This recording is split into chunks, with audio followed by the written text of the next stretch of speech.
You're listening to Zoom the TBT with Charge and Hayner.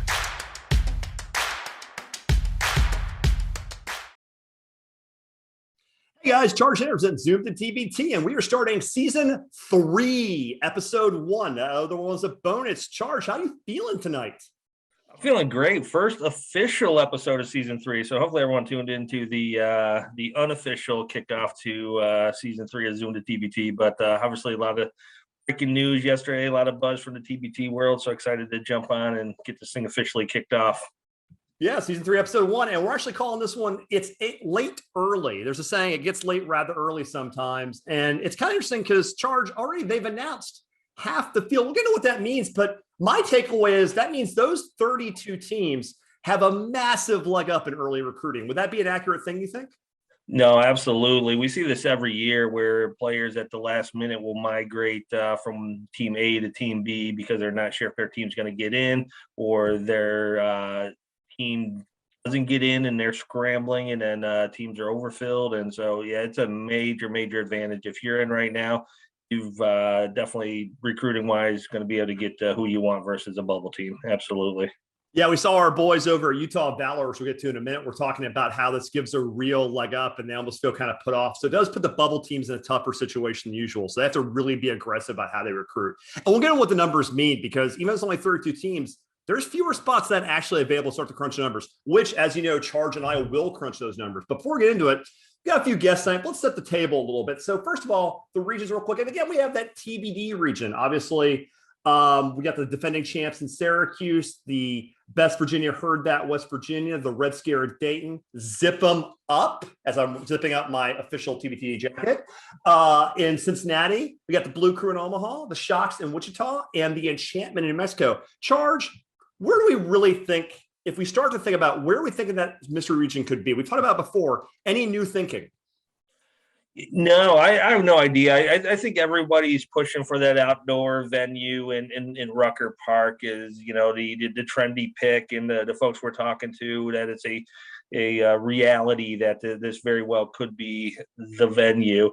I'm not bought into the outdoor. I think there's just going to be too many logistics that need to take place, things that have to happen before you can make that work. That's something that's going to be appealing to the coaches and the players. Obviously, there's some kind of history with that would be appealing. But aside from that, I don't see it. You got Philly on your board. I still believe Philly deserves it. I don't even have a hunch where TBT is truly going to go at this point in time. But I'm just going to keep backing that Philly region. They deserve it. They got a lot of great ballers, a lot of core TBT teams come from that region. So I'm going to put my money on Philly and say that's where it's going to be. Yeah, I think one thing that we've talked about this too, and we've been thinking about this a lot since our episode 0 preview, and the idea of having it at Rucker would be historic. It'd be cool. It's my personal favorite because it means it's just an hour on the train to get to Rucker. I'm there every day, no problem. I'm there. But one thing that's worth mentioning is we're still in the world of COVID. We still have Omicron, which hopefully will start to clean up in the next month or two. And there's some saying this might become an endemic. It might become something we are considering more, but also less at the same time. So perhaps by then, New York City will relax their vaccination requirements. But would an outdoor venue require vaccinations? What will it look like this summer? Is TBT comfortable going to one of the two states or one of the two regions that has very heavy vaccination requirements for athletes? That becomes a thing as well. So that's something that may put New York behind the 8 ball under COVID. So I'm actually starting to really think the Philly thing's starting to sound better and better from a logistical standpoint. I love Philly. It's a short drive for me too. So I'd love to see him at the Palestra. My first TBT experience was at Philly, watching Eric Devendorf fight the entire 20th only team. That was a lot of fun. So, but yeah, it could be anywhere. A West Coast place. There's a lacking West Coast representation. That'd be kind of interesting too. But the region's still up for grabs. It's going to play a lot into who gets in this and who wants to go.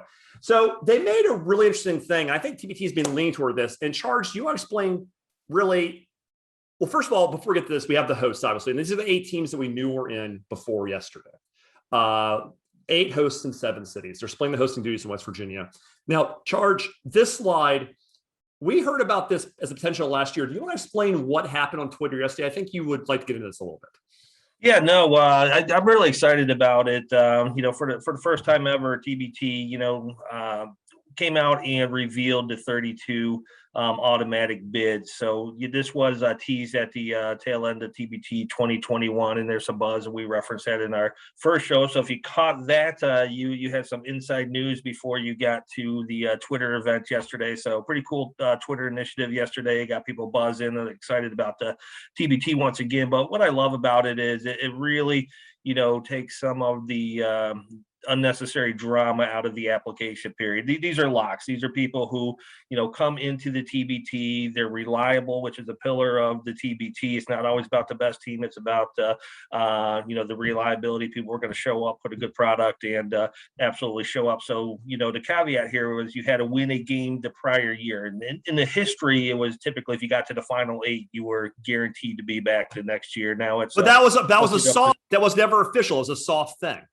Yeah, and then they held true to it for the most part, and so now it's 32 teams you're in, and I absolutely agree it's the right thing to do. What's going to happen now is these teams are going to have an opportunity, and I won't go too deep into the recruiting and some of the benefits that we talk about, but just being able to focus on their offseason, preparing for TBT 2022, getting the players set up right, doing the recruiting right, is going to put a much better product on the floor come TBT 2022. So every year TBT's raised the bar talent-wise, team-wise, and this is only going to take it that next step when all these pieces start to come together in this puzzle. Yeah, and that's it's going to be a really fun tournament. I think having 32 teams already also really does make it where you're going to have some very strong squads.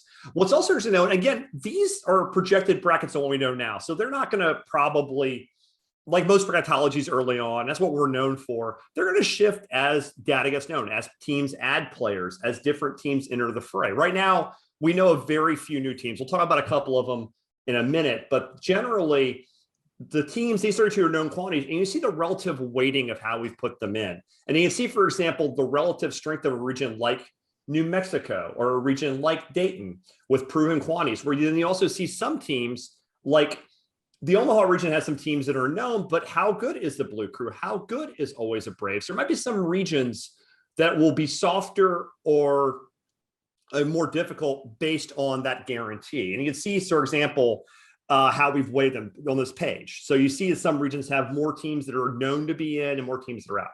Then you start crunching numbers and then charging on. And again, this is sort of early. We added 5 locks. And 1 second. Sorry. We added 5 locks to this, and we added the, it's just one of those things to do. You're producing your own show, something comes up, and it becomes a thing. So charge of these 5 teams, House of Pain, Volunteers, the Money Team, Brotherly Love, and Founding Fathers, we consider to be locks, either for quality or being an honorable loss last year, a long track record. Who would it surprise you the most if they didn't enter?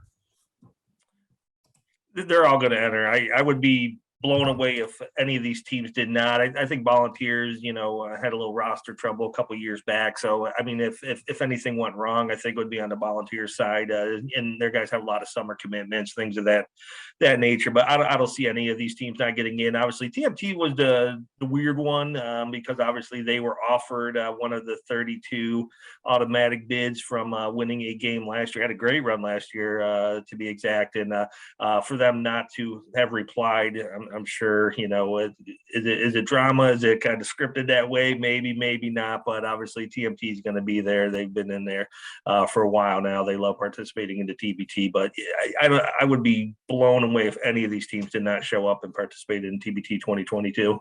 That's actually a fair assessment. And all these teams have some history of being quality squads. The Founding Fathers got in there as a tough luck loser to 16 as a 16 seed last year. We were there. We watched them play really tough against sideline. So they're a team no one's going to want to face. And you start to see that relative strength of West Virginia being a lot of great teams. It's going to be a very nasty region the way it's currently set up.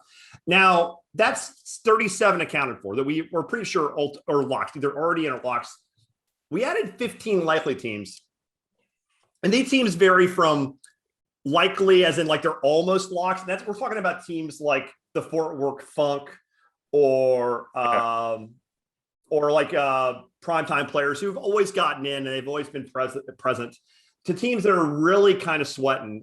They're probably in, but you just don't know. Like, is the Newman Grady Saints going to get in? Honestly, Charge, let's just go ahead and do it. We got to talk about War Ready. That's where we got to talk about. I was going to say they are the biggest lock on this slide of 15, and you just had to do it to Matt. Those guys are absolutely in, no doubt about it. I tweeted out yesterday, Fort Worth Funk is absolutely in. So I mean, every team on this list, there's no reason, unless for some reason they had some roster issues or scheduling issues that made them seem like they weren't going to be a reliable team coming in, are absolutely in. But yeah, War Ready. I wish Matt was able to be on the call tonight. He was picking a hockey game as more important than tuning into ZoomTheTBT. I don't know how that works out, but he had that prior commitment. But we're going to have a good conversation, and we will in the future. But War Ready's going to be in. They just can't come out and fall on their face again. Yeah, it's going to be interesting too, having them back in. I really expect a lot of things out of them. We're both D3 guys. Looking forward to having D3 making some serious moves. That should be a lot of fun. But right there, so just looking at a numbers thing, you start to see this bracket's getting really full. And looking at the likely, and again, we also, as a side note, we added Ram Nation as a placeholder for whatever team the Ram Nation management brings in. They were Bleed Virginia last year.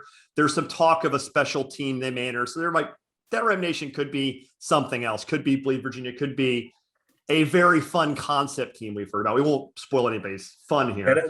That's been out there before, though, so I don't know if it's a spoiler, but yeah, we'll hold out on that and see if it comes through. But they got their own. I've heard it's tied to the region choice of the TBD region. I've heard it's tied to that, and we'll get into that maybe in a bit sometime. But so there's only 12. Yeah, there's only 12 bubble spots left. So there's only true spots that are truly up for grabs. And some of these teams actually still have good shots. So really, these 12 teams on this last page really are starting to sweat. And you start looking at some teams now, and this is the sort of the full field as we're seeing it now. And this is where the bubble teams come in. We added the Louisville team who was, tried to run last year and weren't able to get in. 20th only, we thought, was probably the hardest snub last year. Georgia Kings are the hold spot for the Vic Beasley money. Bearcat Jam is going to be a Cincy regional. You can't have TBT in Cincy without Melvin. Kimchi Express, I think, are actually pretty safe, but we had to put them here. So they're still like kind of trying to make sure they get in. Charge, besides those teams, who else on here do you really think is who's the safest of these 12 and who has to sweat? On this page, I don't see anything that's completely safe. I think this is going to be the bucket of teams that's really going to be kind of victim to any new teams that show up that we're not aware about. I think the region's shown up and just hasn't performed to their potential. DRC was a train wreck last year. Didn't have enough guys, and so some of these teams that just have not shown up in recent years, I think, are at a very high risk. I mean, you still have some of the up and comers like HBCU. I think they would definitely get in if they come back again. Peoria All Stars has been just really loyal, very faithful to TBT, so I think they're would have a leg up on a couple of these other teams that may be a little more talented as we come through this. And I say this every single year, if you're a bubble team, you absolutely have to have your team ready to go, because you can't show up 4 days before the application deadline ends and expect your team to just jump in, especially if it's not a well-known team, not a known entity. Obviously the talent there can get you far, but you've got to be ready with your team, early and ready to go.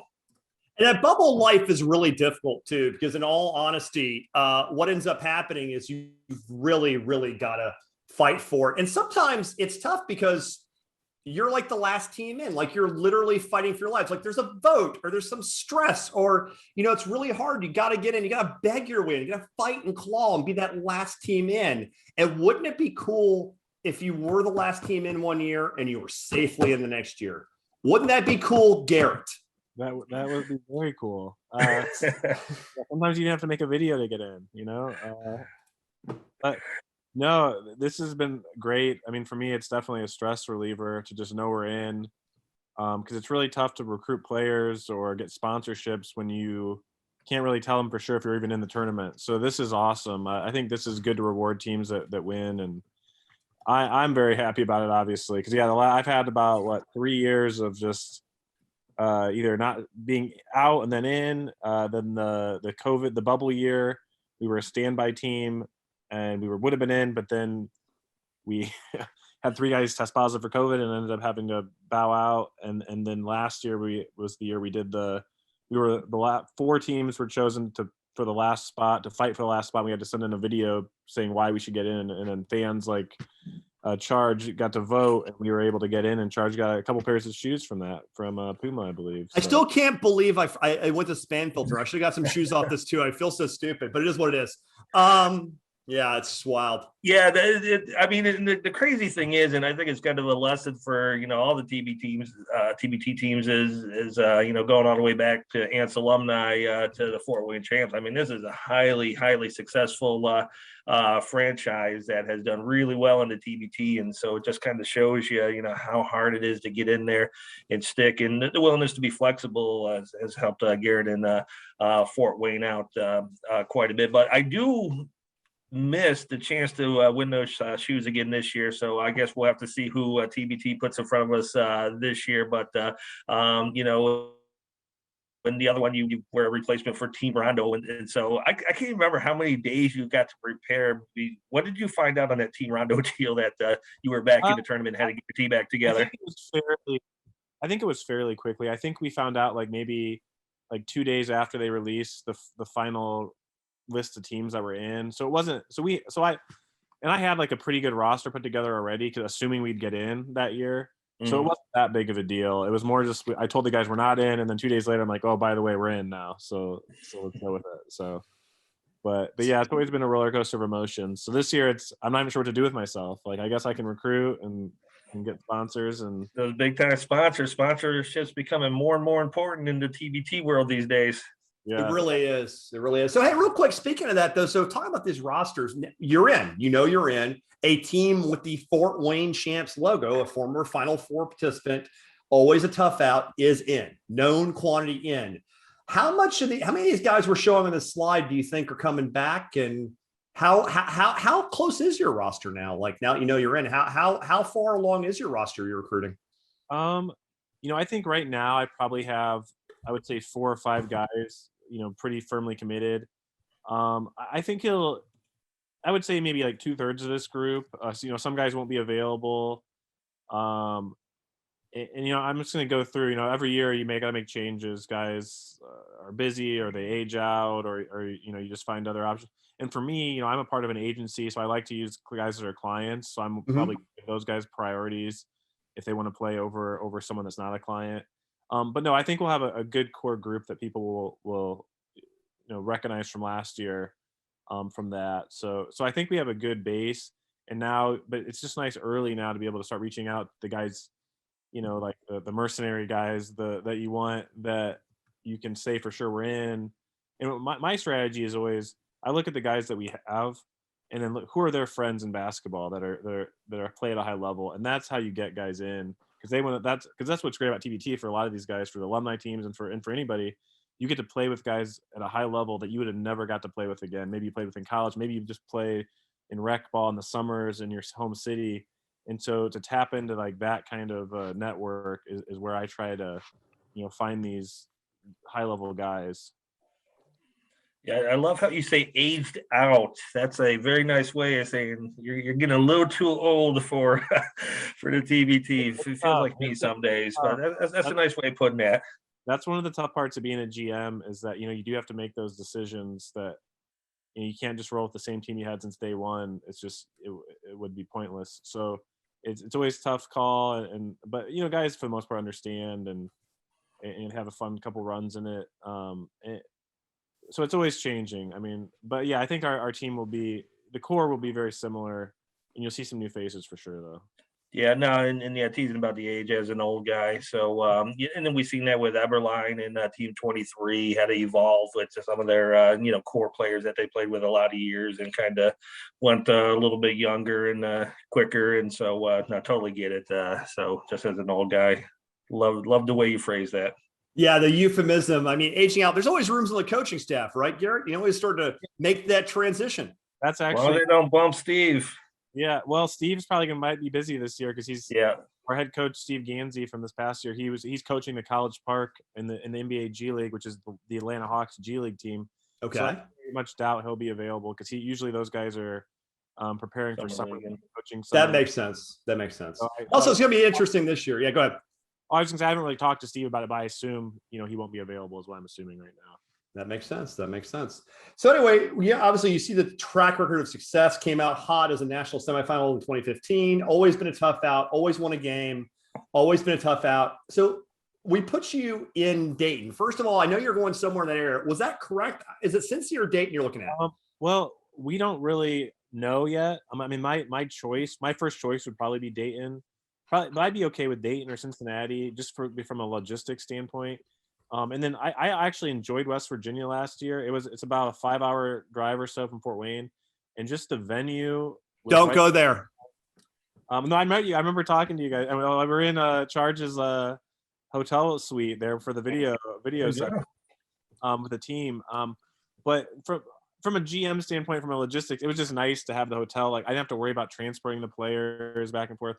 And it was fun. But yeah, ideally, I mean, Dayton or probably Cincinnati would be where I'd want to play. But you don't always get to choose. So it's kind of be at the mercy of TBT and who they try to give us, a choice. But at the end of the day, it might not be absolutely up to us. But you're in. So you get a little, you get to swing a little bit here. You get to show a little bit of selection here. So if we got you a draw like this, what would a Cat 5 and then second round matchup against Red Scare in Dayton on the home floor? We didn't do any favors with a draw like that, did we? No, I mean, Miami was very good last year, Category 5. They had a really good team. And then I think they had a couple, like Ryan Brown had, COVID in the heading into, I think, the round of 16. So they lost some guys, and obviously they won't have Reed this year because he's in the NBA. So, but they're going to be a tough team for sure. So that would be a really tough matchup. And then, really looking at it, if it ended up being this group of teams, I mean, there's not really anybody you want to play through the whole list. So yeah, it'd be tough. It'd be a tough matchup. Yeah, you definitely don't want to give Mid-American Unity the old Canton Bulldogs. yeah, because Hayner kind of misspoke. We did go out the first game in 2016, and it was to the Canton Bulldogs, which is basically, I think, turned into Mid-American Unity essentially For the most part, yeah. But now that's my first year following, and now big fan of what you're doing, Garrett, with the Fort Wayne champs. But hey, quick question for you. I didn't get a chance to talk about this on the other slide. The Omaha region is funky to me. So it's a first weekend regional, and after you're done with that regional, you've got to go home to go to Wichita to try to. Oh, Charge, you muted yourself there. I know I muted him accidentally. That's my fault. Charge, go back. Unmute yourself.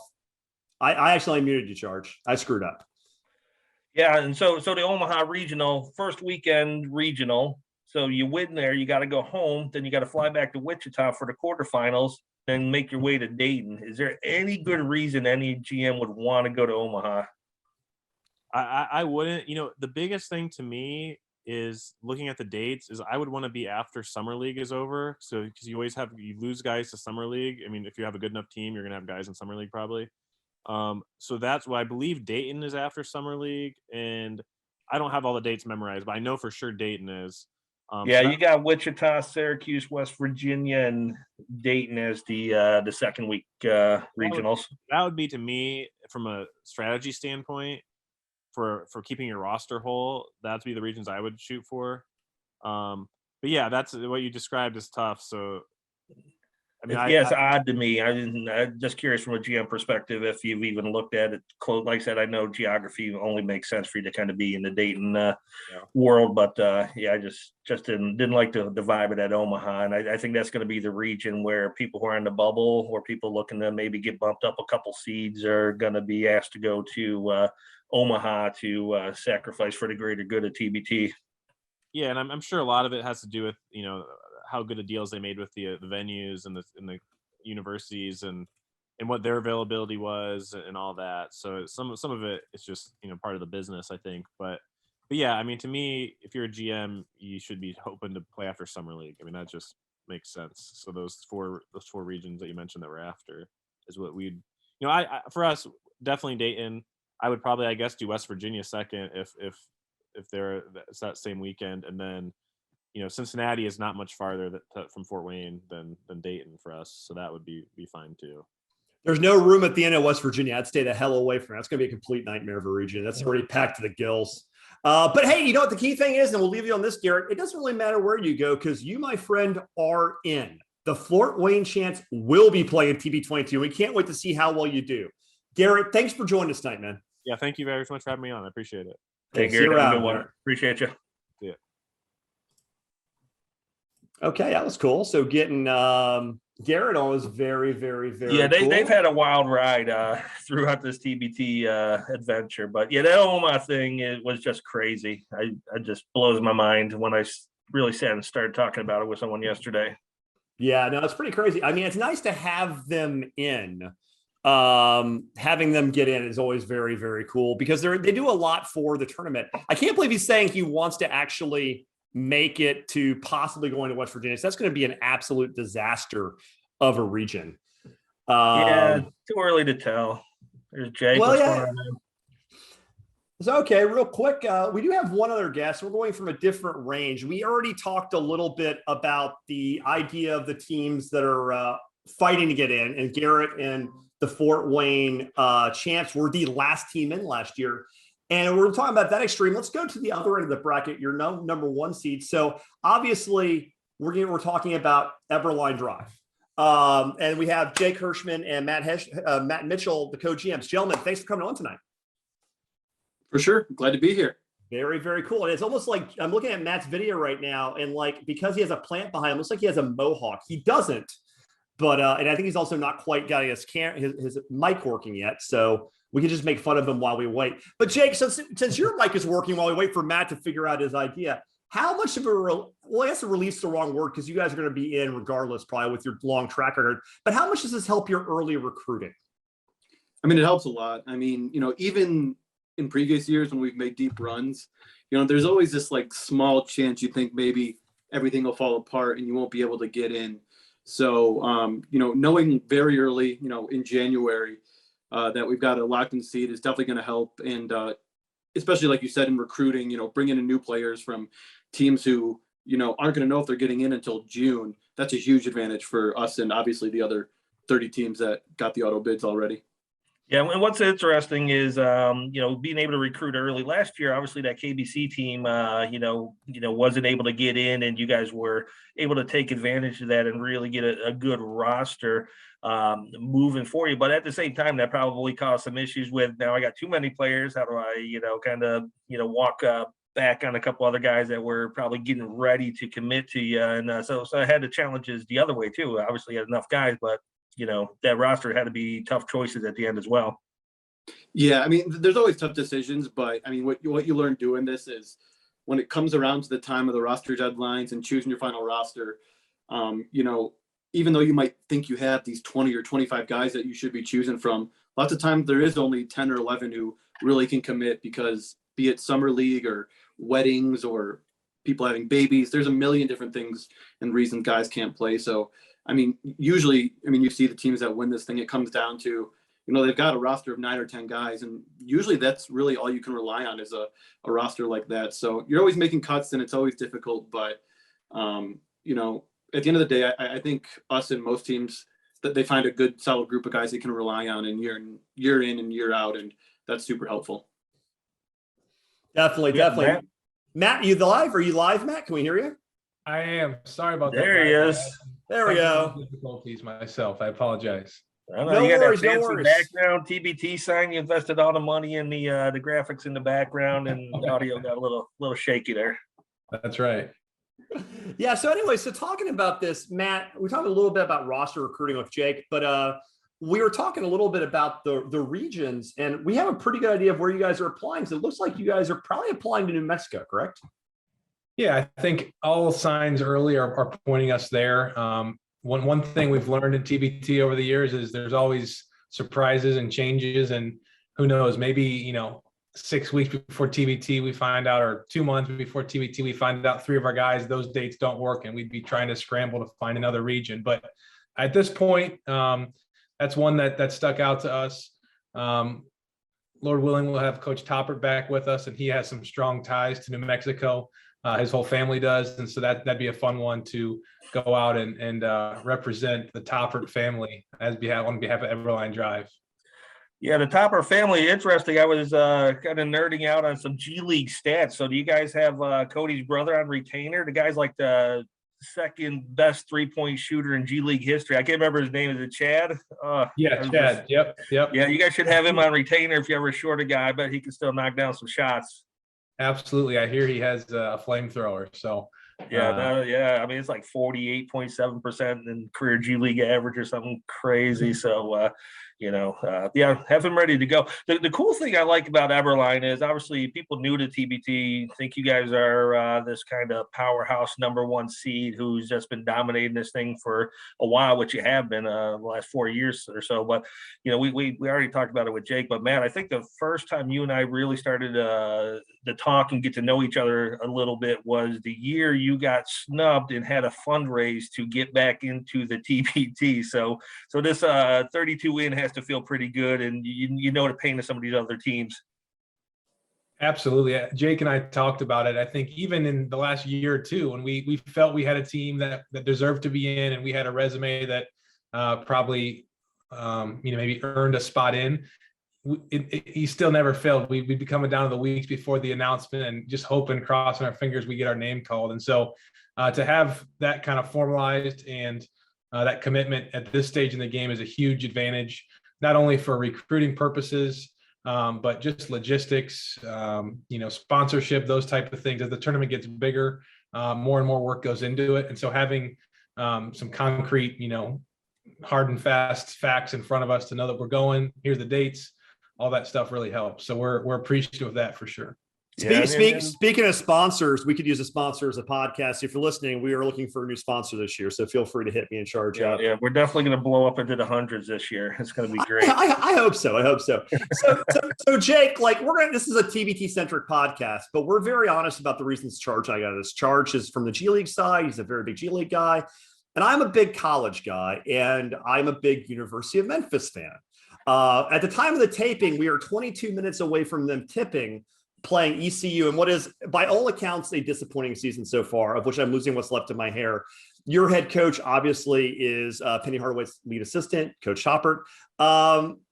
Is he going to figure it out, or are we going to have to, start getting the pitchforks in Memphis? I'm a little concerned. I mean, we obviously have full faith in Cody and Penny.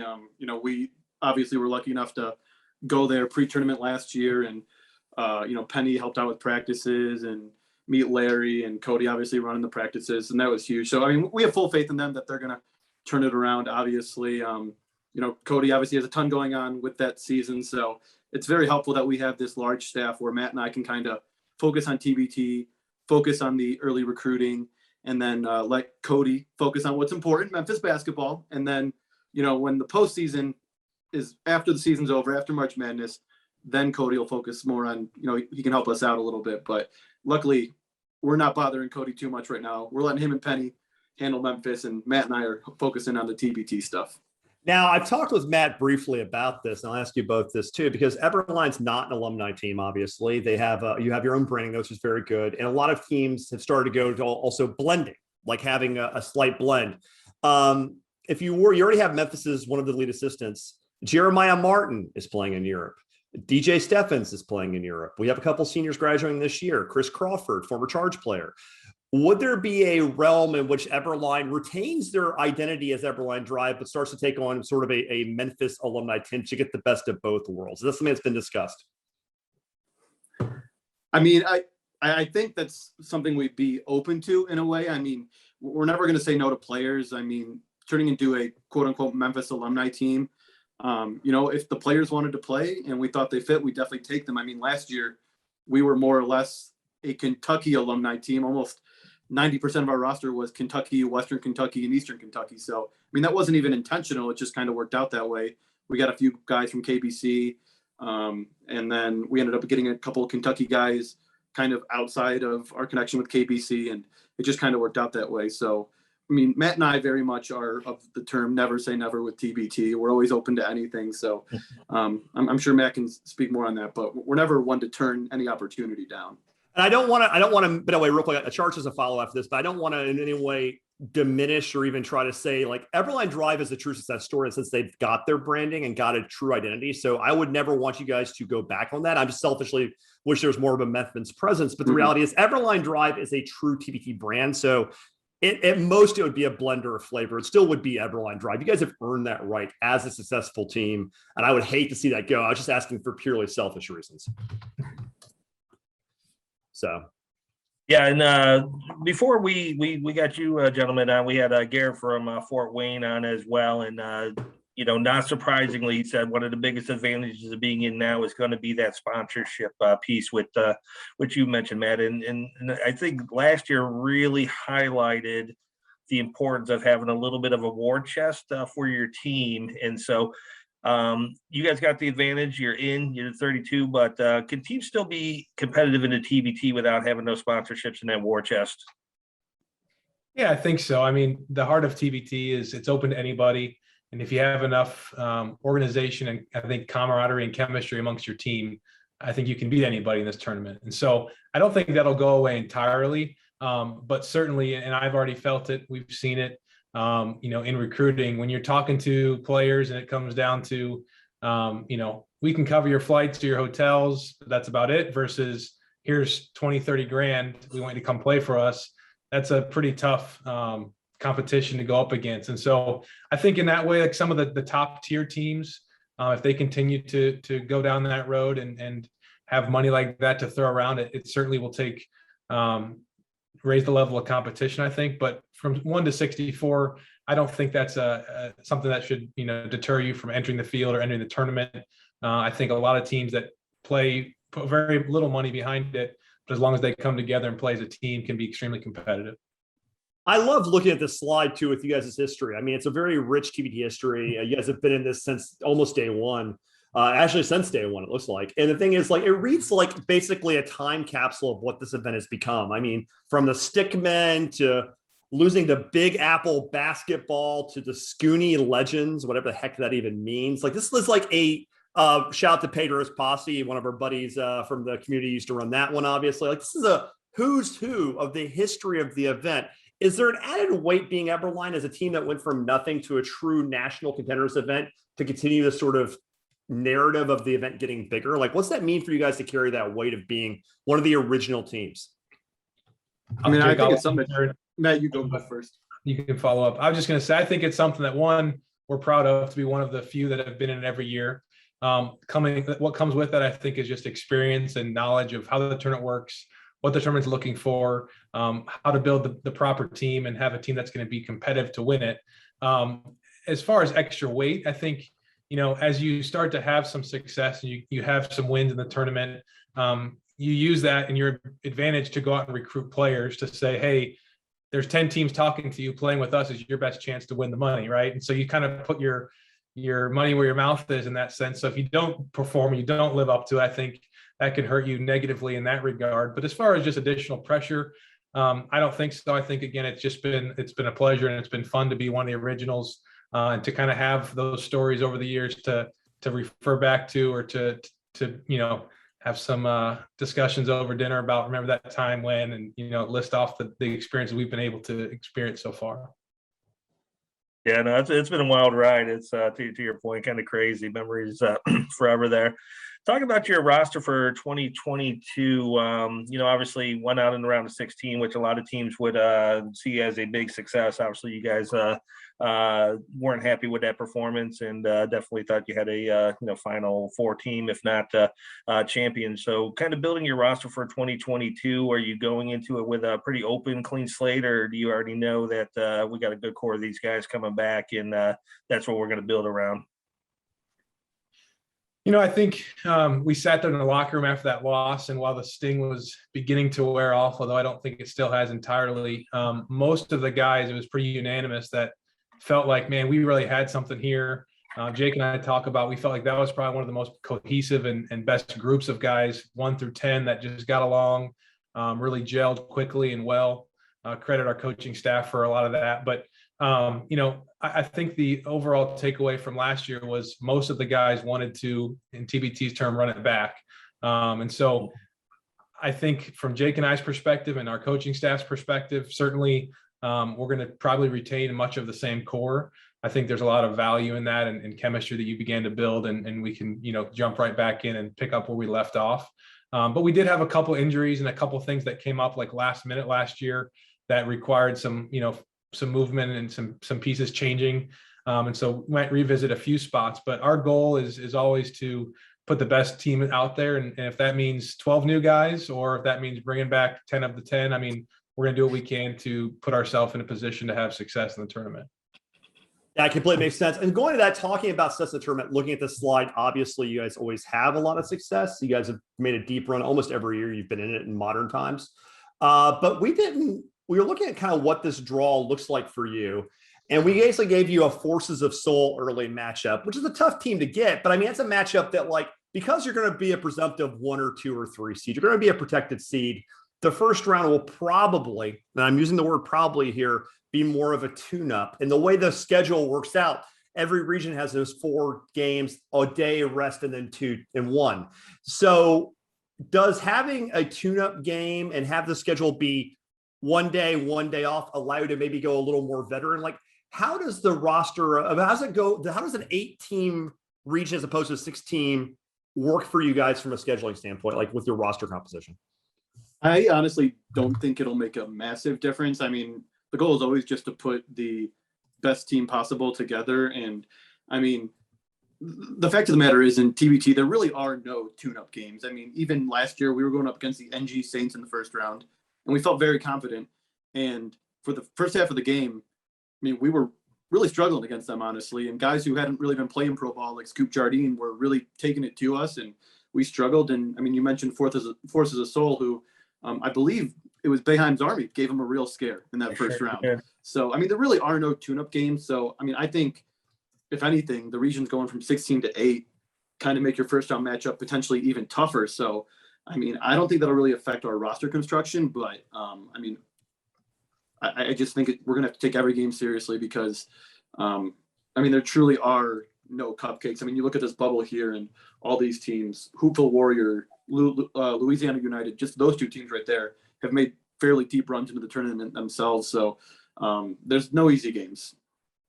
Yeah, I'm hoping we get a Eberlein versus Enchantment game out of there. So however the brackets shake out, I'd love to see Alex Kirk back in the pit taking on his old friends from Eberlein. I think that'd be a game I'd definitely be tuning into.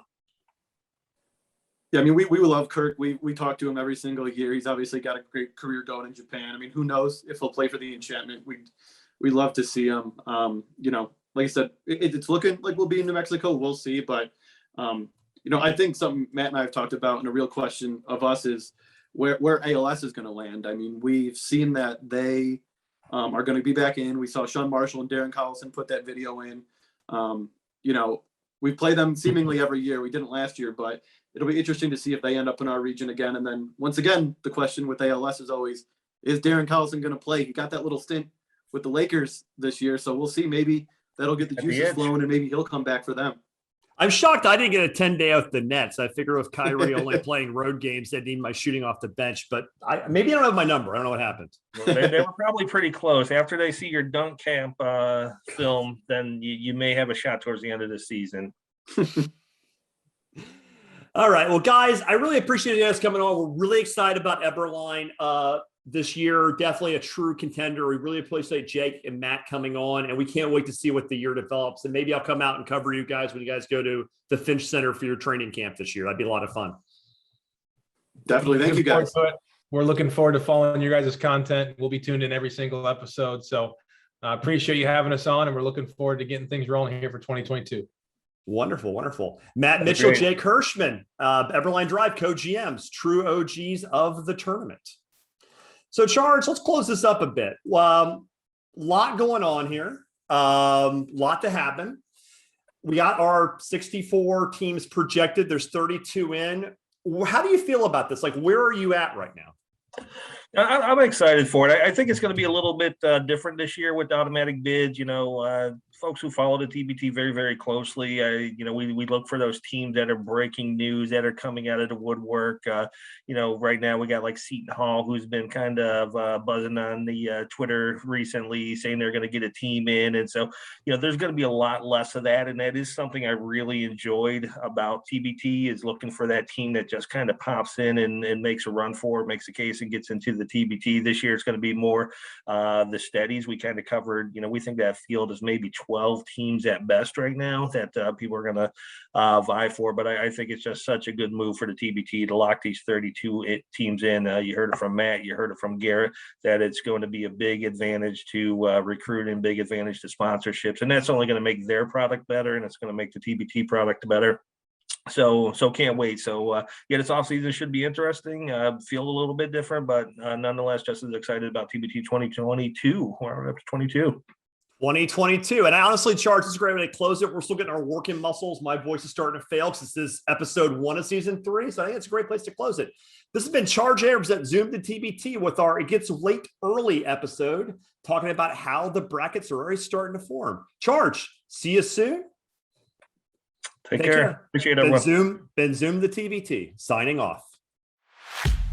Hope you enjoyed listening to Zoom the TBT with Charge and Hayner. Subscribe to YouTube, follow on Twitter, and give us your money.